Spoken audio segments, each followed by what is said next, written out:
Hello' বন্ধু, current আছামলৈ স্বাগতম। আহকচোন আজি আমি অকণমান গাঁৱৰ পৰিৱেশ এটা চাওঁ।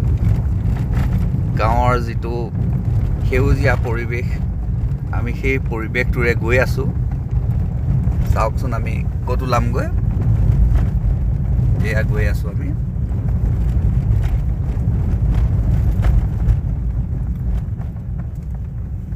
এটা সুন্দৰ পৰিৱেশৰ মাজেৰে আমি আগবাঢ়িছোঁ।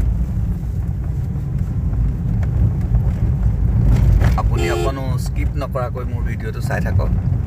আপোনালোকক মই ক'লৈ লৈ গৈ আছোঁ চাওক। এটা প্ৰকাণ্ড পানীৰ টেংকি আমি পাৰ হৈ আহিছোঁ। এয়া আমাৰ আগে আগে এখন গাড়ী গৈ আছে। তেখেতসকলেও এনেকৈ আমাৰ এই শোভা চাবৰ কাৰণে আজি আগবাঢ়িছে। আমি একেলগে আহি আছোঁ। এইখন বলেৰো গৈ আছে।